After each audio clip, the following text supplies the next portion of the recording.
এখানে পানি এবং হচ্ছে যে শুকনা খাবার গতকাল পর্যন্ত যেটা টিএসসি তে আসছিল ওটা টিএসসি পুরো ওভারলোডেড হয়ে গেছিল। এরপর আমরা জিমনেশিয়ামে নিচ্ছি, জিমনেশিয়ামের আমাদের অবস্থা একেবারে সেরকমই। আজকেও প্রচুর পরিমাণে আসে, কাপড় প্রচুর পরিমাণে আসছে এবং এই জিনিসগুলো যেগুলো আছে এগুলো আমরা মেইনলি হচ্ছে ট্রাকে করে আপনার স্থানীয় যে বন্যা দুর্গত অঞ্চলগুলো আছে অঞ্চলগুলোর জেলা প্রশাসকের কার্যালয়ে পাঠাচ্ছি।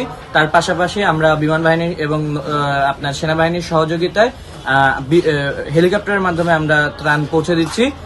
একেবারে সরাসরি যে জায়গাগুলোতে এখন পর্যন্ত রেস্কিউ টিমে যাওয়া পসিবল হচ্ছে না ওই জায়গাগুলোতে হেলিকপ্টারের মাধ্যমে প্যারাড্রপ করাচ্ছি। কালকে আমরা 3 ট্রাক ত্রাণ আমরা বিমান বাহিনীকে দিয়েছি, আর আপনার এই 19টা ট্রাক আমাদের কালকে গিয়েছে। আজকে এখন পর্যন্ত আমাদের 5টা মতো গেছে, আরো যাবে। আমাদের প্যাকেজিং চলতেছে, জিমনেশিয়ামে প্যাকেজিং চলতেছে, তার সাথে প্যাকেজিং চলতেছে, টিএসসি তে প্যাকেজিং আছে। এগুলো আমরা এখন কন্টিনিউ করব। আচ্ছা, আরেকটা বিষয় সেটা হচ্ছে আমাদের গণরান্নার কর্মসূচিটা শুরু হয়েছে। সো রান্নার সামগ্রী যেগুলো আছে চাল ডাল এগুলো আমরা এখন প্রায়োরিটি বেসিসে পাঠাচ্ছি। আচ্ছা,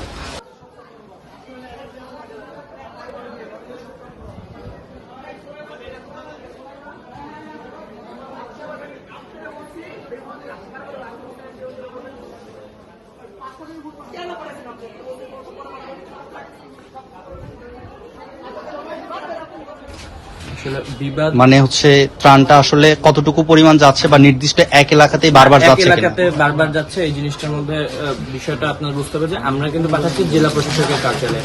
জেলা প্রশাসকের কার্যালয়ে পাঠানোর পর জেলা প্রশাসক, স্থানীয় প্রশাসন তারা কিন্তু প্রয়োজনীয়তার ভিত্তিতে প্রায়োরিটি বেসিসে তারা পাঠাচ্ছে। এখন যেটা হতে পারে যে আপনার মনে করেন এক এলাকায় দেখা গেছে 2000 আছে, তো আমাদের প্রথম ট্রাকে গেছে 500, পরের ট্রাকে গেছে 500, আমার তো কভার করতে হবে। আমাদের দেখা গেছে ওই এলাকাটা শেষ হচ্ছে না, আর আরেক এলাকায় হয়তো দেখা গেছে সেখানে 150 মানুষ আছে, বাট আনফর্চুনেটলি সে পর্যন্ত আমরা রিচ করতে পারিনি।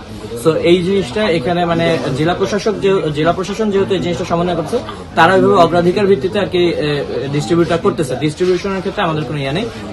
আমাদের যে টিমগুলো গেছিল, রিফাতদের টিমটা একেবারে আমাদের প্রথম দিনে একটা প্রাইমারি টিম গেছিল, ওই টিমটার উপরে বিভিন্ন জায়গায় তারা মানে বিভিন্ন ধরনের কিছু অনাকাঙ্ক্ষিত ঘটনার সম্মুখীন হয়েছে।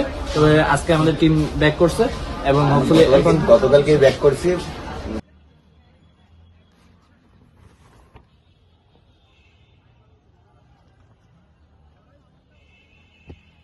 না, বলতেছি যে ফেনীতে আপনাদের যে ঘটনাটা আপনি যেটা বললেন ছিল, কারণ আমরা রিফাত রশিদ আমাদের একই টিম ছিল।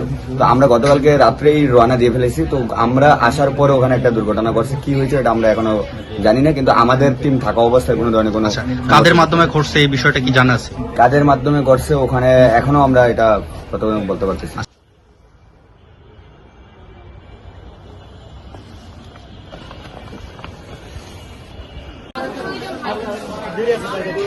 Gracias.